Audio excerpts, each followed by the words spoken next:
I had not been back there in years, but it was the last place left to look.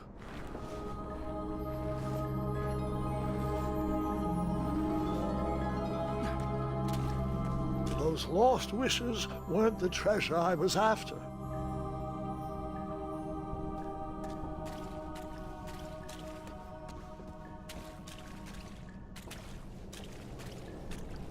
Those lost wishes weren't the treasure I was after.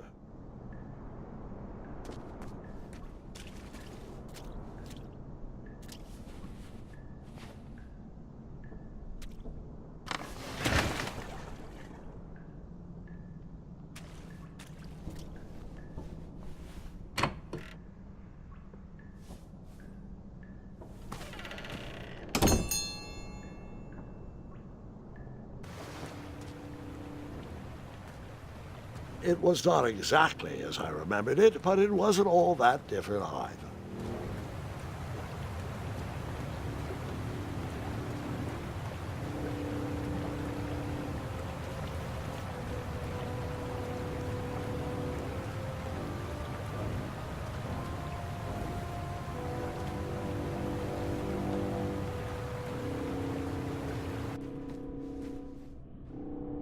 Two odd contraptions guarded the lost treasure. I would have to turn one and see what happened.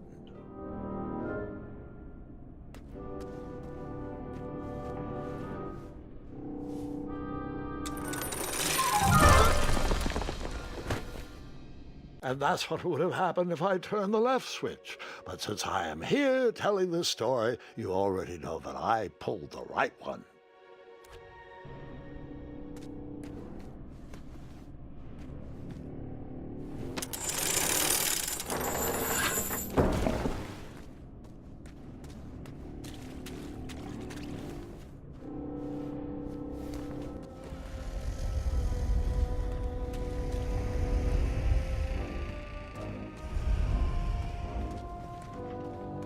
Buckets, barrels, butter churns, and beds were jammed into every nook and cranny of that cave. It all seemed so familiar.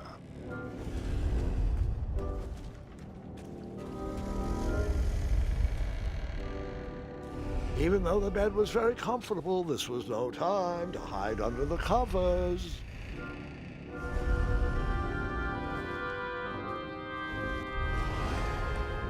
Wait. Hold on, Grandpa. I don't remember this part of the story. Beds hanging from stalactites? We'll get there, Gwendolyn. Don't worry. No detail in this story will be overlooked. Now, where was I? Ah, yes. As I treaded through the river of rumbling trundles, I feared I knew the source of that deafening wind.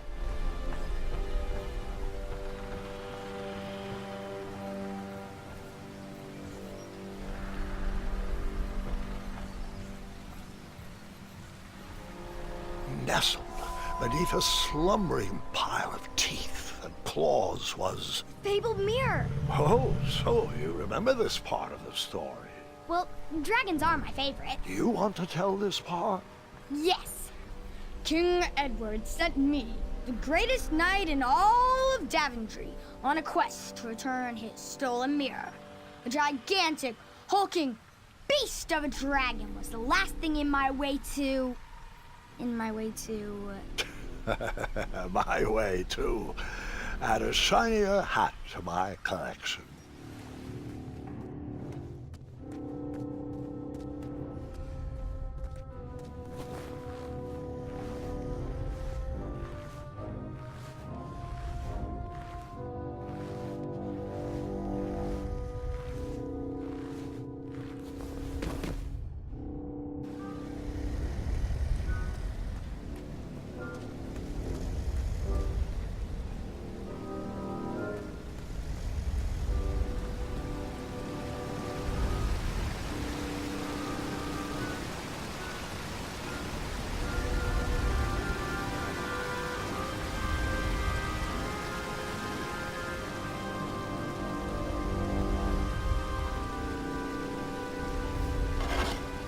I tried to turn that crazy contraption, but it was missing a handle.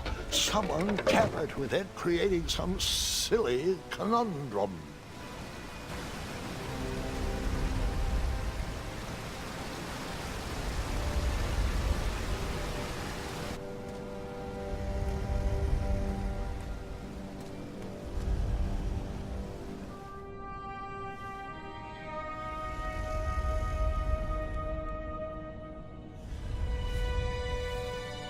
So the missing handle was booby-trapped? What did you do?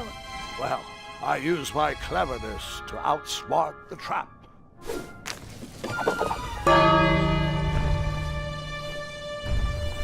Then I used my cleverness to hide.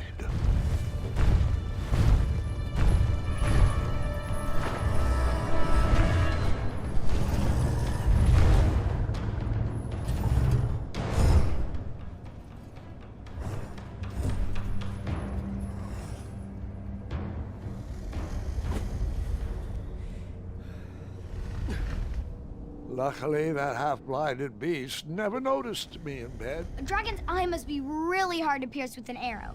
At archery lessons, I can barely hit a hay bale. It is indeed a feat only for skilled archers.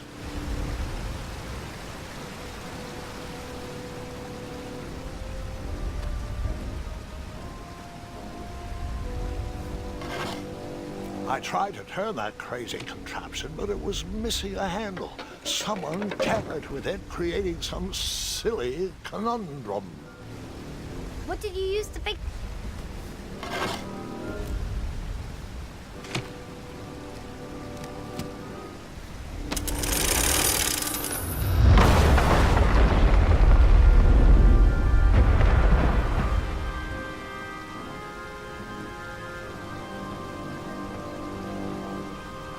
The dragon's chains were coiled around a gigantic switch mounted to the cave wall.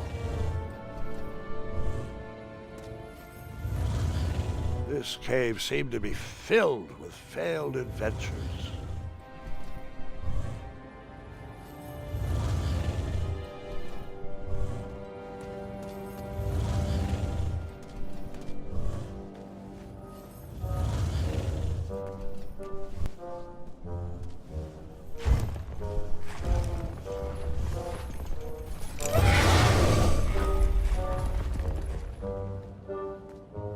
After he briefly basked in the sun, the narcoleptic dragon went back to snoring. I probably sleep all day too, if Amira was my only friend.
Whoever designed this trap thought they were pretty clever, but I would probably find a way to hit that unreachable switch.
the mirror called out to me.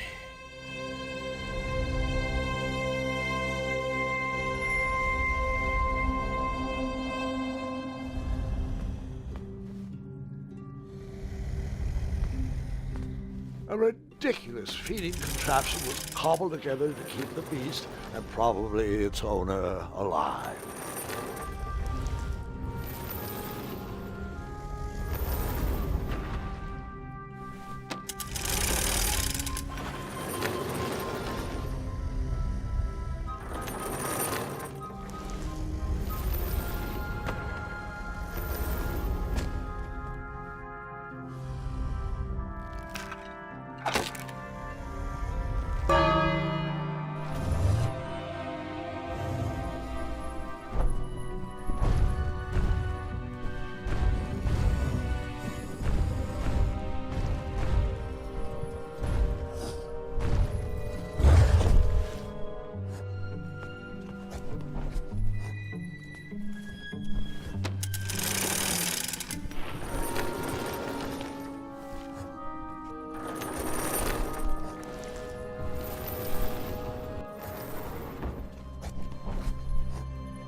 Let me guess, you escaped with only a flesh wound.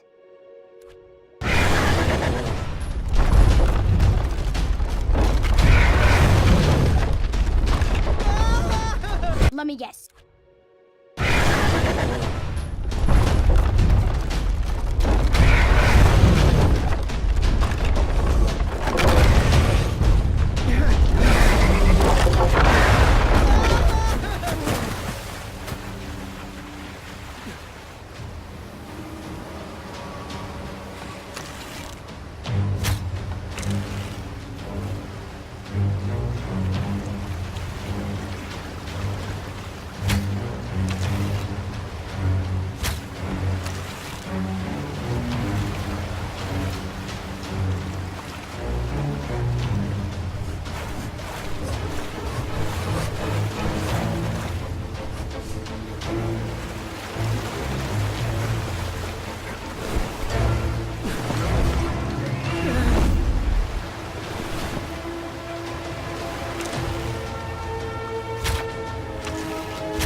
With the magic mirror safely in my possession, I dreamt of the Daventry I would be rewarded with, and the kingdom it could become.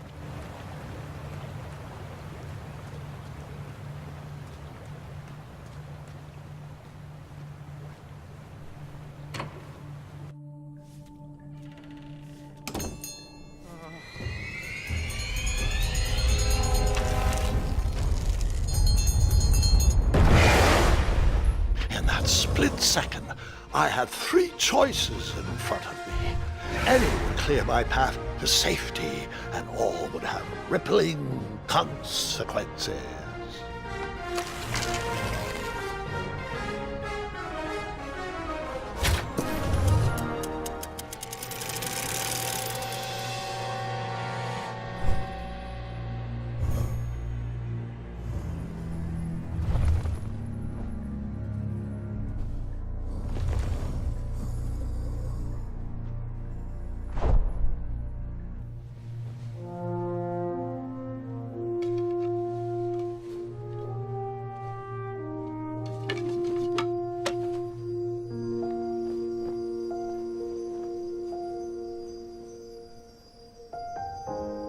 My hands were shaking and my arms could barely grip the rope, but with the last of my strength, I climbed out of the well and headed back to the castle.